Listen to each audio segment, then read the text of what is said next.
Welcome everyone to the 2026-2027 school year. I'm Mrs. Jerome and I'd like to welcome you back. I'd like to introduce some of our administration here at the school. First of all, we have Father Santi, he's our pastor. Myself, Mrs. Jerome, I'm the principal, and Ms. Zavari is our vice principal. Ms. Zavari and I are pretty interchangeable, so if you see either of us, make sure you say hi and let us know if you have any concerns or questions. We'd be glad to answer them for you. Every year we like to give an update on how the school is doing, and we're proud to say that we're still growing steadily. We have about 398 students this year in grades preschool through 8th grade. We've added 7 new employees this year, and we have a faculty of 45. So a lot of support staff for all of our students and teachers. We're doing well financially, and this summer we were able to finish our 5-year plan to renew all of the roofs here at St. Jean Francis, and we finished our 3rd grade and 5th grade building, and we've also completed a new classroom upstairs in the old parish center and added 2 new meeting rooms up there. We take security very seriously at SJF, and we want to assure you of all the amazing things that are happening over the summer to make sure that our school year goes off well.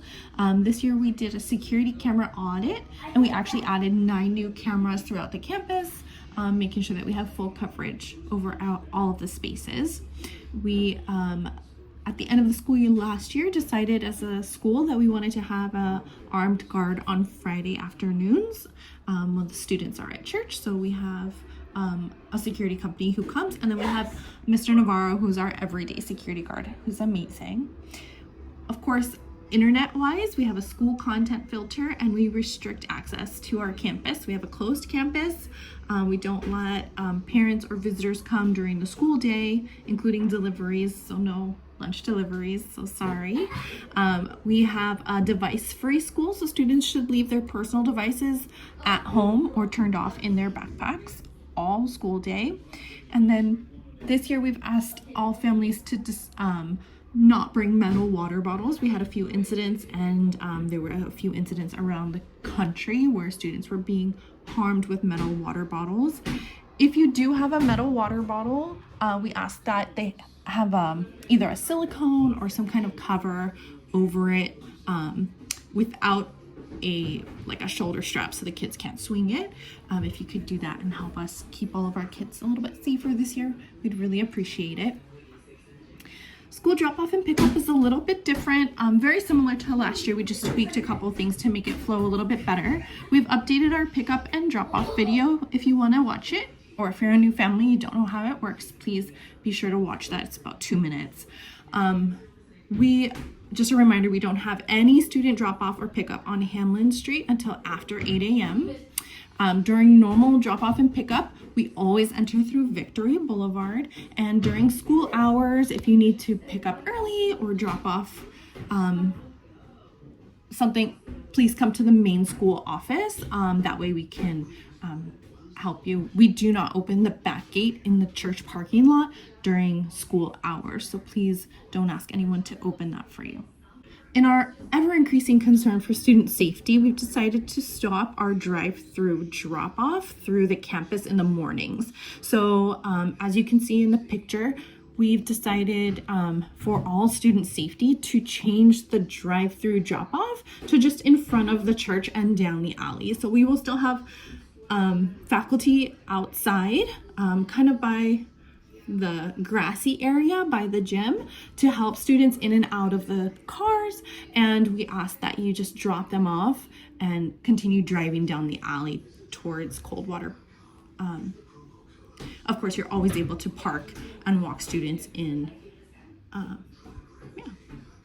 For pickup this year, we wanted to emphasize that our first pickup time is for preschool, TK, and kindergarten students only.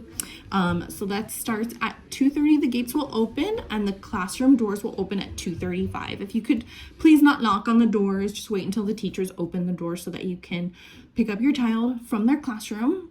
If you have a student in 1st through 8th grade, you're going to have to wait for them to be dismissed at 2:45. So you can pick up your younger student and wait in the parking lot, or we will have the younger students wait until 2:45 to go to their big students' classroom.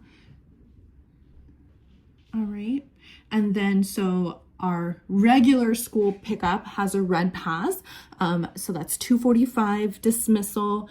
You can start driving onto the parking lot at 2:45. Please don't line up early. If you get there early to the Victory parking lot, you can go ahead and find a parking spot in the parking lot. And then when the gates open at 2:45, you can go ahead and drive through. Remember, if you're driving onto campus after the first 3 half days of school, we're going to ask that you have that pass displayed just for safety and security concerns.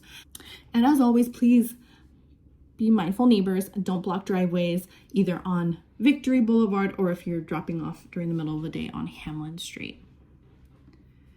After reviewing parent surveys last year and talking to the teachers, we have adopted Success for All. We had an all-school grant for quite a lot of money to be able to implement this program in our school this year. It's very, very exciting. It's been around for over 35 years and has decades of data to back up the effectiveness of this program. It's a reading program, and I just kind of wanted to walk you through what it might look like in your child's classroom this year. For TK and kindergarten, it's an all-day program that has embedded literacy across all the subject areas. For 1st grade, it's a 90-minute block of foundational literacy skills and specific phonics instruction to help them become really good readers.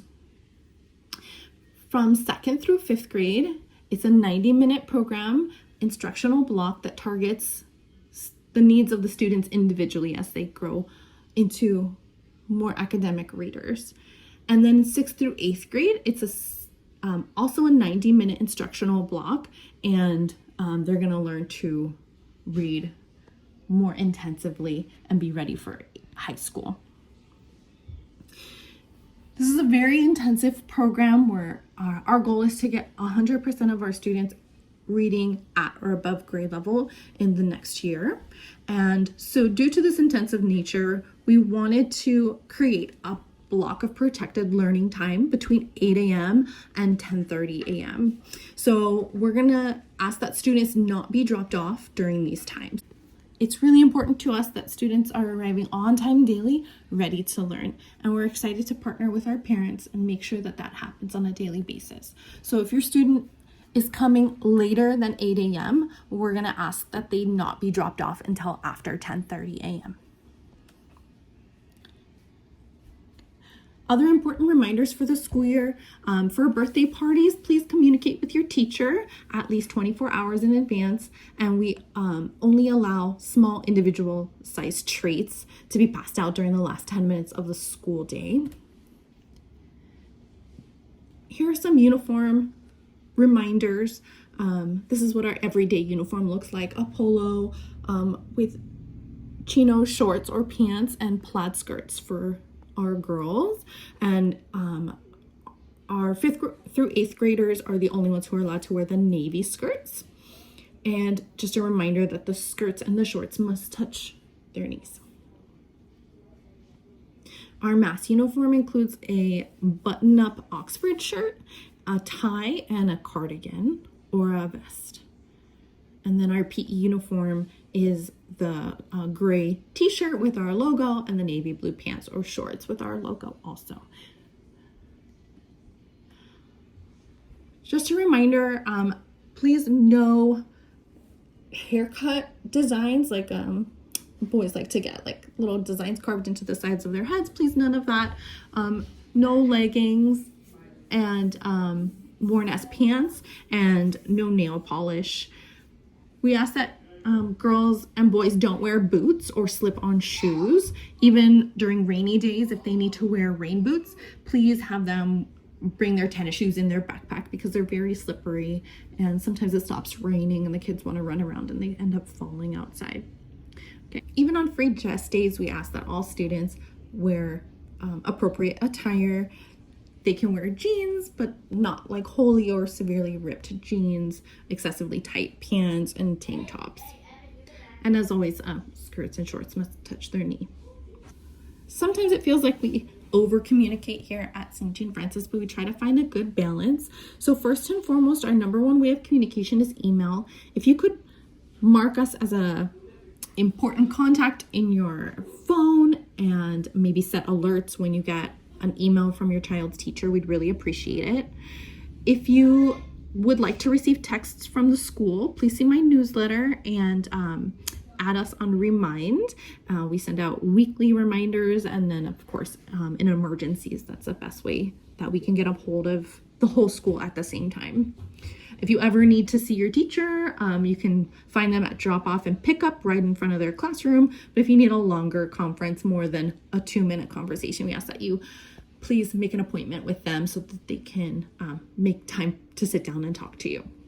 Fax is our student information system, and we ask every year that you go online, make sure that it's updated, any emergency contacts or pickups, if their phone numbers have changed, please update that for us. And then our website is full of documents and links for you. We hope to see everybody at Back to School Night on Monday. New families this year, please meet us in the gym at 5 p.m. And then all returning families at 5:30, just so you can go directly to your child's classroom. As always, we'll have 3 15-minute sessions. We'll ring a bell in between so that you can visit multiple classrooms during your time. We'll have a taco truck for dinner and a used uniform sale starting about 4:30. So please join us, and we look forward to seeing you all soon. Have a great year, everyone.